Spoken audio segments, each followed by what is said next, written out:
우주는 지금 이 순간에도 죽어가고 있습니다. 천문학자들이 최첨단 시뮬레이션과 관측 데이터를 결합해서 밝혀낸 충격적인 사실이 하나 있는데요. 우리 우주의 상당 부분이 이미 죽었다는 겁니다.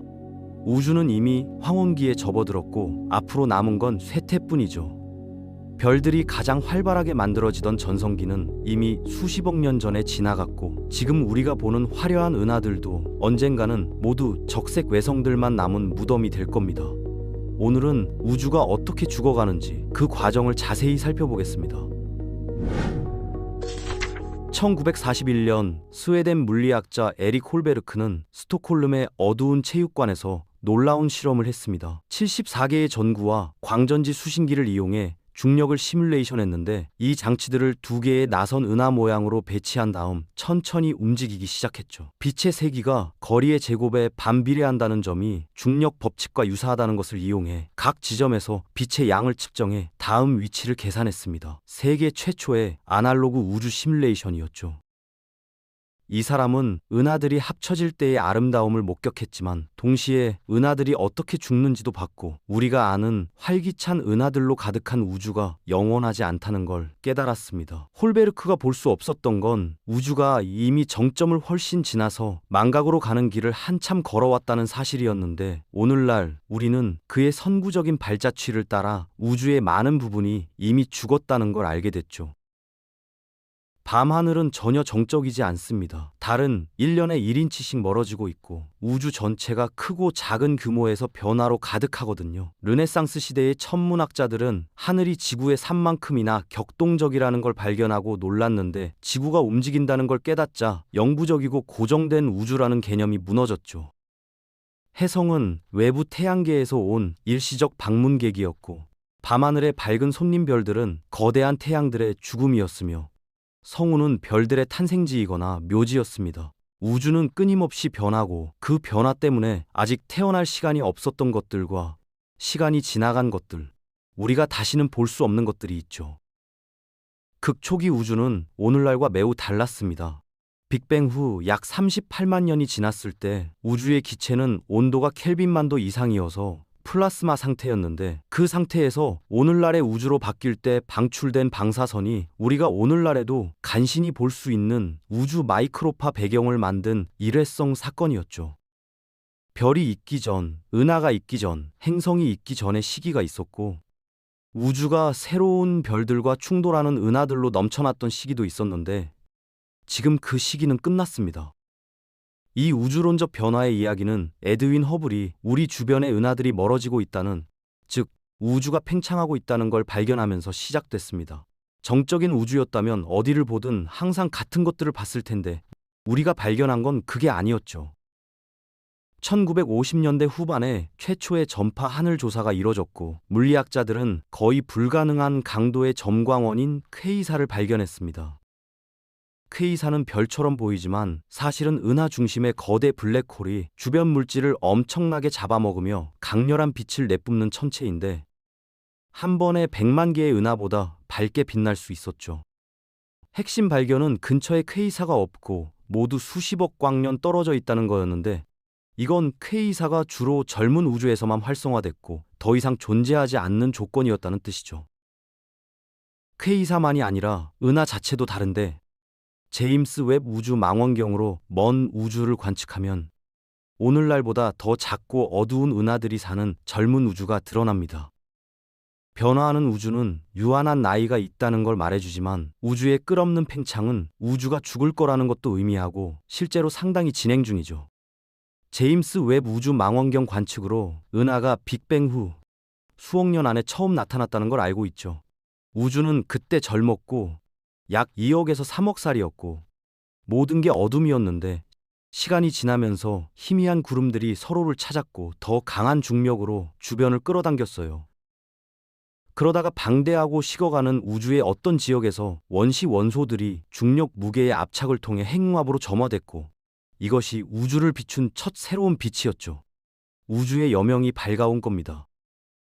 기체 덩어리와 신생 별들이 함께 모여서 온기를 모았고, 더 많은 기체가 이 안전한 피난처에 쌓이면서 단순한 구체에서 평평한 원반이 됐다가 눈부신 별빛의 나선팔이 나타났어요. 첫 은하들이 태어나서 보이는 우주를 지배하게 됐죠. 칠레 북부 아타카마 사막의 AMMA 망원경은 2015년에 거의 120억 광년 떨어진 SSA-22 은하 원시단을 발견했는데 한 편이 2억 광년이 넘는 거대한 규모였고 우주 무대에 등장한 최초의 은하 원시단 중 하나였죠. 은하들이 처음 성장하기 시작했을 때 우주에 퍼진 기체가 조각나서 필라멘트와 시트로 붕괴했고 이 필라멘트들의 교차점에 새로 건설된 은하들이 앉아 있었죠. 성장하는 각 은하는 수많은 탯줄을 통해 더 넓은 우주에 연결돼서 주변 자원에서 끌어와 자신을 성장시키며 놀라운 속도로 볼을 생산했습니다. 실제로 빅뱅 후 약 30억에서 35억 사이인 정점에서 은하들은 오늘날보다 10배 이상 큰 속도로 별을 생산했는데 그 젊은 우주에 살았다면 맨눈으로 3만 개 이상의 별을 볼 수 있었을 겁니다. 이 시대는 우주의 정점인 코스믹 눈으로 알려져 있고 영광스러웠지만 오래가지 않았죠. 현대 우주는 다릅니다. 별 형성은 몇몇 선택된 장소에서만 일어나고 대다수 은하들은 조용한 곳이며 우리 은하수조차 1년에 약 7개의 별만 만들 수 있어요. 그럼 우리를 코스믹 눈에서 분리하는 약 100억 년 동안 무슨 일이 있었을까요? 급하게 지어진 초기 은하들은 작고 우아하지 않았는데 그 안에서는 거대한 힘들이 지배권을 놓고 경쟁했고 새로운 기체가 돌진하면서 중력 속동이 근처 기체 구름의 붕괴를 촉발했습니다. 일단 불안정해진 그 구름들은 한 번에 수백 또는 수천 개의 별 형성 덩어리로 조각났죠. 그 별들이 죽을 때 거대한 초신성 폭발로 터지면서 새로운 충격파를 보냈고 새로운 물질이 새로운 별 형성으로 이어지는 피드백 주기가 계속됐습니다. 많은 초기 은하들은 주변에서 조용히 물질을 모으지만은 않았고 때로는 서로에게서 훔쳤죠. 젊은 우주는 더 작았고 은하 사이의 평균 거리가 오늘날보다 훨씬 짧아서 이 은하들이 성장하면서 자원을 놓고 싸웠습니다. 은하들이 서로 상호작용할 때 때로는 완전한 소비였는데 우리 은하수도 폭력적인 역사에 많은 흔적을 숨기고 있어요. 이런 조우, 합병, 충돌 각각은 신선한 라운드의 별 형성으로 이어졌고 가장 강렬한 경우에는 오늘날 은하수보다 1000배 이상 큰 속도로 별을 만들 수 있었습니다. 하지만 아마도 가장 중요한 재료는 별 형성 속도를 조절한 먼지였습니다.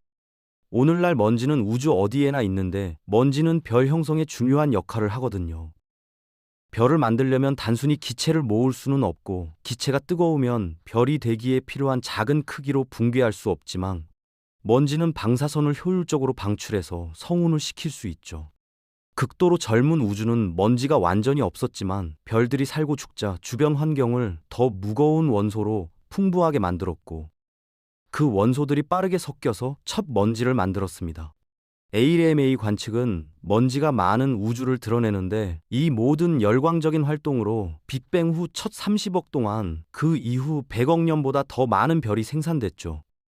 코스믹 눈이 정점이었고 그러다가 멈췄습니다. 코스믹 눈이 코스믹 오후로 넘어갔고 오늘날 현대 우주에서 우리는 코스믹 전역에 있습니다.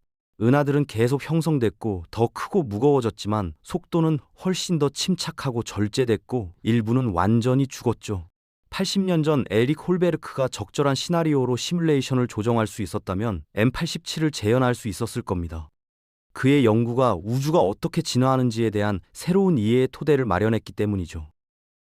천문학자 샤를 메시에가 1781년에 심우주 천체 목록을 출판했을 때 87번이 다른 것들과 다르다는 걸 전혀 몰랐는데 M87은 타원의 은하였고 지금도 그렇습니다.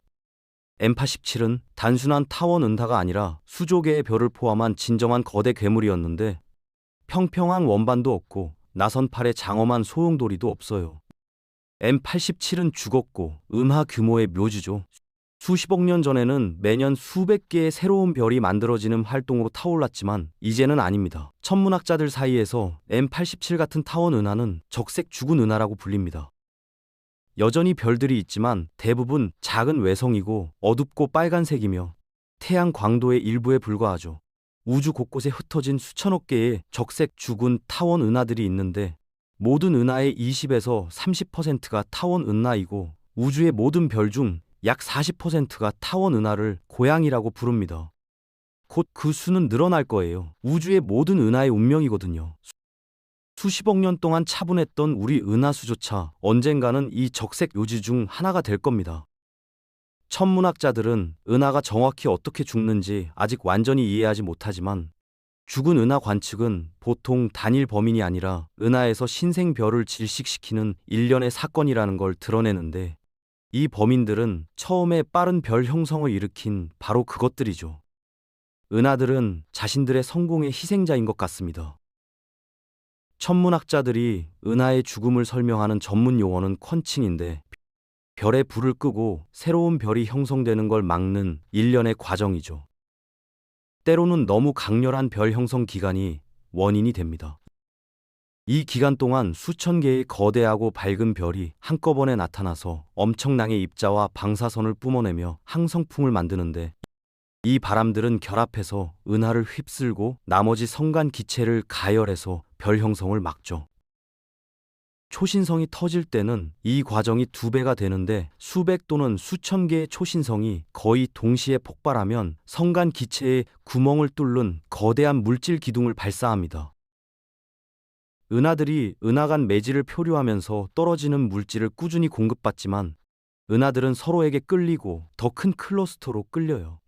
현대 우주에서 클러스터는 1000개 이상의 은하들의 고향인데, 그 은하들을 통해 뜨거운 플라스마가 구불구불하게 뻗어 있죠. 새로운 은하가 클러스터에 들어가면 뜨거운 기체와 마주치는데, 뜨거운 기체를 통과하는 은하의 움직임이 은하 자체 내의 물질을 가열해서 새로운 별 형성을 차단하고, 클러스터의 기체와 은하의 기체 사이의 마찰이 물질을 찢어냅니다. 천문학자들은 이걸 해파리 은하라고 부르죠. 하지만 틀림없이 가장 큰 은하 살인자는 거의 모든 은하 중심에 앉아 있는 초대질량 블랙홀입니다. 적색 죽은 은하들을 전파 파장으로 보면 은하 몸체를 거의 5,000광년 관통하는 강렬한 방사선의 길고 얇은 제트를 볼 수 있는데, 이벤트 호라이즌 망원경의 천문학자들이 M87의 중심에서 거대한 초대질량 블랙홀의 그림자를 포착했죠.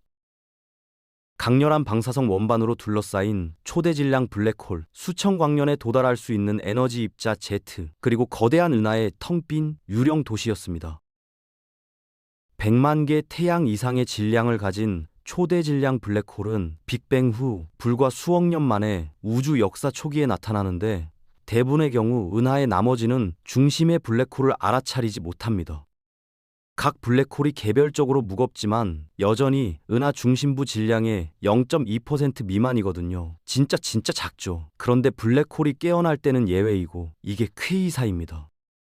물질 덩어리가 중심 초대질량체에 너무 가까이 오면 블랙홀의 극단적인 중력이 그걸 갈길갈기 찢어서 물질을 얇은 원반으로 형성하는데, 물질을 부착하는 원반은 수조 켈빈의 온도에 도달해서 은하의 나머지를 돌진하는 고에너지 방사선을 방출하죠. 초대질량 블랙홀이 동력을 공급하는 퀘이사는 말 그대로 전체 은하를 부풀려서 열기구처럼 부풀릴 수 있어요. 뜨거운 기체는 모이지도 응축하지도 조각나지도 별을 형성하지도 못하고 과열된 이온화 상태에서 목적 없이 포류할 수만 있습니다. 적당히 활성된 퀘이사는 별 형성을 늦춰서 은하가 모든 기체를 한꺼번에 사용하는 걸 막을 수 있지만, 퀘이사가 너무 밝아지면 은하를 안에서부터 파괴할 수 있죠. 이건 일반적으로 주요 합병 사건 후에 발생하는데, 은하가 동등한 크기의 다른 은하를 만나면 쌍둥이 블랙홀이 빠르게 서로를 찾아서 합쳐지거든요. 그 통합된 블랙홀이 새로운 은하의 중심으로 가서 거기 심어지면 주변에서 충돌하는 물질의 향연을 탐식합니다. 이 퀘이사가 활성화되면 너무 많은 기체를 고온으로 몰아서 별 형성을 완전히 멈춰요. 부착 원반의 맹렬한 에너지가 엄청나게 강한 자기장을 일으키는데, 이 자기장이 너무 강해서 일부 부착 기체가 결국 시스템의 극에서 나오는 강력한 제트 형태로 나타나죠. 강력한 자기장이 마치 보이지 않는 원통형 벽처럼 제트를 감싸기 때문에 제트는 수만 광년을 날아가면서도 흩어지지 않고 가늘고 곧은 형태를 유지할 수 있습니다. 제트 경로에 있는 느슨한 물질은 단순히 은하에서 대규모로 밀려나서 다시는 별 형성에 참여하지 못합니다. 그래서 이게 M87을 죽인 흡연총이었습니다. 너무 많은 합병과 너무 열심인 초대질량 블랙홀이었죠. 모든 은하가 합병으로 죽지는 않을 텐데 일부는 운이 좋아서 가장 가까운 이웃에서 충분히 멀리 떨어져 있어서 그 운명을 피할 겁니다. 하지만 앞으로 영겁 동안 별을 계속 생산하더라도 결국 그들의 빛도 흐려질 거예요. 우주는 여전히 변하고 있고 팽창은 계속되고 있으며 모든 은하의 연료 공급은 결국 고갈될 겁니다. 우주의 황혼은 이미 시작됐고 우리가 사랑하는 이 활기찬 우주는 언젠가 적색 외성들만 남은 차갑고 어두운 묘지가 될 운명일지도 모르죠. 여기까지 우주였습니다.